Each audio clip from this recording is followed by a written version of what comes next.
Hi, it's Johanna Hayes. I want to talk to you quickly. I am at the Capitol on the House, and we are voting, trying to elect a speaker today. Well, for the last 3 days, that's what we've been doing. I know that a lot of people are wondering, what does this mean and what is going on? So I'll try to tell you really quickly because I only have a few minutes before we go into, actually we're already in the next round of voting. So before anything can happen in the House of Representatives, a speaker has to be elected. So the 118th Congress, the 117th Congress was gavelled out, and the 118th Congress should have started on January 3rd. But according to the rules, nothing can happen until a speaker is voted on. So that's our first order of business. We are on our 8th round of speaker votes, and no one has gotten to the 218 threshold in order to elect a speaker. So after every failed vote, only 3 things can happen. You can either nominate another person and vote for speaker. You can either have a motion to adjourn with a designated time to come back into session, or you can do some type of a rules or procedural change that only apply to how a speaker is selected. So we can change it to a plurality or just a different method to elect a speaker. You can't do anything else. You can't swear in members. You can't organize committees. You can't do anything until after the election of the speaker. A couple problems here. So I voted 7 times now for Hakeem Jeffries. Democrats are pretty much aligned behind our nomination, who is Hakeem Jeffries. The Republican members of the House really have not decided on who they would like to be speaker. Kevin McCarthy is their top vote getter at 201 votes, but obviously that's not enough. The name of Byron Donalds from Florida has been entered into nomination. The name of Andy Biggs has been entered into nomination. Lee Zeldin, Donald Trump, all of these names entered into nomination.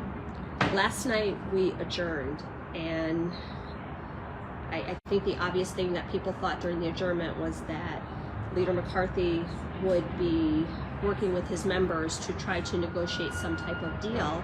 And when we came back in today, it appears that many concessions have been made. However, none of those members have moved their position on how they will vote, which is pretty problematic because as a speaker, if you are negotiating with your members and you can't bring them on board or try to figure out what it is they need to get to 218, that's incredibly problematic because the number one job of the speaker is to rally members around legislation, to bring votes to the floor and get votes to pass. So we are now, the nomination speeches have already begun. We are on our 8th round of voting. The rules say that we cannot do anything until we elect a speaker. So I know many people are reaching out, well, why don't you do all these different things? There are only 3 options that we have because we haven't adopted a rules package. There's no organizational structure.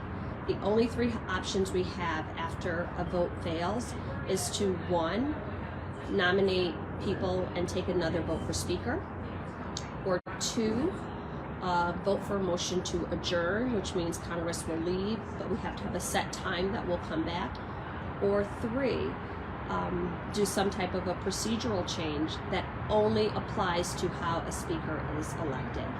I plan to stay here for as long as it takes until we get a speaker. It's odd because we are technically on the first day of the 118th Congress, even though this is day 3.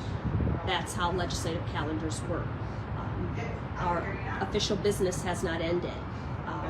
We all have to stay on the floor to maintain a quorum because as people leave, the threshold for the number of votes it takes to elect a speaker changes. I will say that I am a little bit concerned about some of the concessions that have been made because they're quite frankly dangerous for the American people. We want a stable leadership caucus. We want to have the ability to have committees and things like national security that we're hearing about. All of these things are at play right now. So we are going to go back in. There's a roll call vote. You have to stand, well, you don't have to stand, but you have to verbally say the name of the person that you are voting for on all 7 ballots. Hakeem Jeffries has gotten 212 votes. People are asking, well, why don't you try to work out a deal, try to negotiate? And I think that, I mean, we've been consistent on Democrats being unified, on wanting to get to the business of the American people, of wanting to start the work. But we're quite frankly concerned about some of the concessions that have been made, that have been given away in these negotiations with absolutely no movement. So it's I'm not really sure what the House Republicans want. I'm not really sure what it's going to take to get them to a place where they can agree on who to elect for Speaker. The last time this happened was 100 years ago, 1923, I believe it was, and it took several months. I'm hoping that it does not take several months this time around. But we will be here. We will stay for as long as it takes. We do not plan to adjourn. We, meaning Democrats, do not plan to adjourn because we put forth the name of a credible and competent speaker. But this is I've been spending a lot of time speaking with the parliamentarian, asking questions, because this is something that has never happened in our modern history. So I've had so many questions. You know, what can we do? Can we call for an amendment to the rules? Can we? So a lot of this, literally the floor staff, the parliamentarian, they're researching in real time. They're looking through, you know, the bylaws and the rules to see, okay, what are the options that are available to us? So once again, I am serving in unprecedented times, in a history-making era.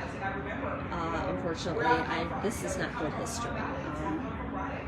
It is not good for the American people. It is not good for our democracy. I'm really hopeful that they can come to, they meaning the House Republicans, can come to some kind of consensus where we can all agree and get a speaker and just get to work, debate the issues and disagree respectfully. And you know, we're not always going to agree, but to do nothing, I think, is not an option. And we have voted seven rounds. We are in our 8th round of voting right now, and not much has changed at all. So not much has changed on the Republican side, so their members really are not moving.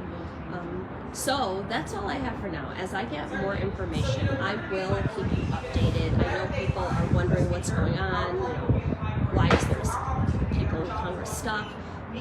Democracy is messy. That is true, but what is happening today is a choice. This does not have to happen. These conversations could have and should have been had over the last month.